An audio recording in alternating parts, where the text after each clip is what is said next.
義賣義跑慈善活。緊要啊 ！Good morning everybody， 我係馬可思，而家咧我係位於怡寶花園佛地媽醫院隔離嘅一心兒童收容中心啊！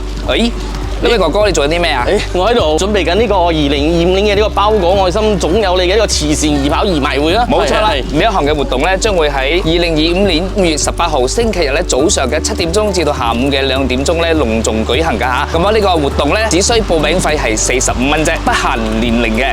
咁啊包括咧有啲咩嘢咧？有呢一個嘅獎牌啦、goodie bag 啦，有呢個骨杯啦，同埋 T-shirt 一件嘅喎。請大家咧盡快去報名參加支持啦。我有一個問題啊，要跑幾多啊？只需跑5個 km 㗎咋。OK， 肥仔都冇問題啊。冇問題啊。